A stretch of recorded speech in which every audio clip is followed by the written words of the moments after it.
السلام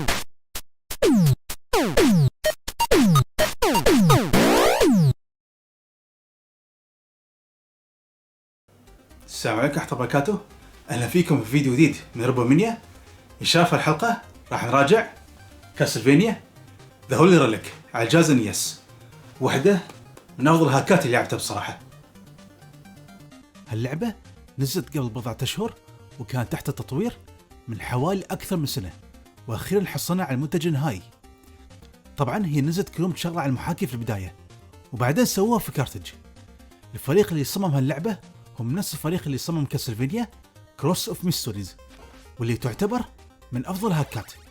طبعا معروف ان في وايد هاكات حق سلسله كاسلفينيا على النيس، بس هالهاك لحد الان هو افضل هاك لعبته، وتحس اللعبه جزء جديد فعلي، وفي افكار حلوه ما انحطت بالالعاب الرسميه او الهاكات المسبقه، لان معظم الهاكات تكون بس تغيير في الليفل ديزاين واشكال المراحل والرؤساء. خلينا نتكلم عن قصه اللعبه، وهالمره القصة قدمت شيء جديد مو بالرتم المعتاد اللي دائما ما تكون عن اسطورة دراكولا من قبل عشية بلمونت أو غيرهم. تدور القصة عن سايمون بلمونت، والمعروف أن أكثر شخصية بلمونت لها شعبية. المهم أحداث اللعبة بعد هزيمة دراكولا ببضعة سنين، ولكن لورد جولش اللي هو أحد المعافر دراكولا القدامى واللي مارسوا استحضار الأرواح مسبقا، وهو كان أحد المشاركين في إحياء دراكولا، رجع للظهور ويدور الآثار المقدسة عشان يسيطر على العالم. وهو حصل على كل الآثار ما عدا أثر واحد، واللي هو موجود عند سايمون بلمونت. مهمة سايمون هني هو العثور على الآثار كلها والقضاء على جولش اللي نشر الدمار والفساد في ترانسلفينيا.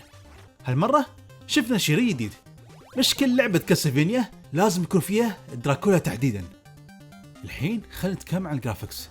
اللعبة تستخدم جرافيكس جديد كليا، والشخصيات كلها تم إعادة رسم من أول مع احتفاظ بنفس الانيميشن لحركات الشخصيات. هذا طبعا بالنسبة للمنظر، والجرافيكس بصراحة ممتاز وينافس حتى الألعاب الرسمية. الحين خلينا نتكلم عن الجيم بلاي.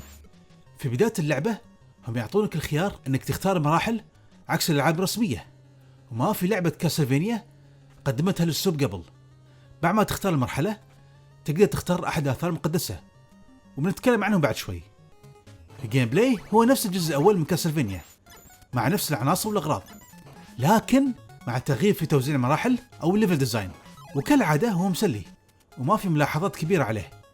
لكن تغيير مميز في هاللعبة أنك لازم تدور المفاتيح اللي تنقلك للمناطق الأخرى بالمرحلة، ومو بنفس نظام الألعاب القديمة.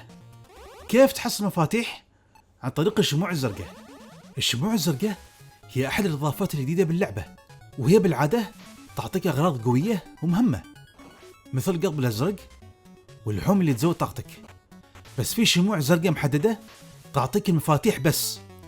من الإضافات الأخرى اللي حطوها بالجيم بلاي هي القدرة على استخدام الآثار لصالحك. أنت حصل كل أثر بعد ما تغلب رئيس معين، وكل واحد له مزايا. عشان تستخدم الأثر اضغط بس سلكت وبتستخدمه، والعداد اللي فوق يقول لك كم مرة تقدر تستخدم هالأثر. إذا بغيت تزيد هالعداد لازم تجمع القلوب الزرقاء الكبيرة واللي يكونون بالشموع الزرقاء، أو أنك تشتري الأعداء، بس الأعداء يطيحون القلوب الزرقاء بشكل نادر. والحين خلينا نتكلم عن الآثار نفسها.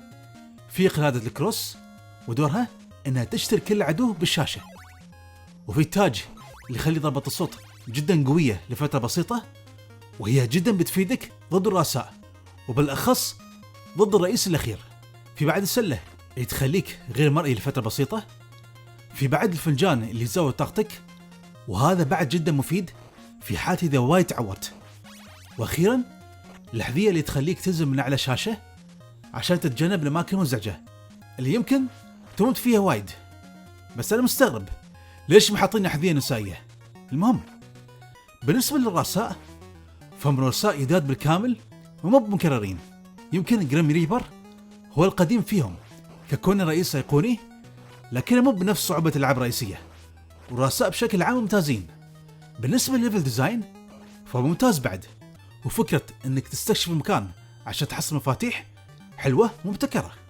وفكرة استخدام الآثار المقدسة سهلت اللعبة بشكل كبير وخليها مناسبة لفئة كبيرة من اللاعبين. بس إذا لعبت اللعبة بدون ما تستخدم الآثار بتواجه صعوبة وتحدي. بس عموما ما في شيء يمنع انك تستخدم هالآثار، لأنها شيء أساسي باللعبة أصلا. بعد ما تخلص من كل المراحل راح تدخل المرحلة الأخيرة واستخدم الآثار اللي تناسبك، وتقدر تستخدم بس أثر واحد من الآثار 6 في المرحلة الواحدة. بس في المرحلة الأخيرة أنا أنصح بالتاج، لأنه بيفيدك جدا ضد الرئيس الأخير جولاش. أنت بتواجهه بالشكل الأول وهو مو بصعب في حال إذا عرفت خطته، وبعدين بتواجهه بالتحول على شكل خروف عملاق، هو مو بصعب إذا عرفت خطته هو الآخر، بس إذا استخدمت التاج في تقوية الصوت بتغلبه بسهولة. اللعبة بشكل عام مش لها درجة من الصعوبة، بس نفس ما ذكرت الآثار راح تسهل عليك اللعبة، وأنا شخصيا ما عندي مشكلة وياهم دام إنهم إضافة جديدة بالجيم بلاي. أنا أنصحكم بشراء اللعبة بدون أي تفكير إذا أنتم من محبي السلسلة الكلاسيكية من كاسلفينيا، وهي بصراحة أفضل هاك شفته لحد الآن، وأنا بصراحة أرحب بأي هاك للعبة كاسلفينيا. في الختام اللي ناوي يشتري اللعبة أنا بحط رابط الشراء بصندوق الوصف تحت، وبالمرة بحط بعد الروم ماله. يعطيكم ألف عافية متابعة.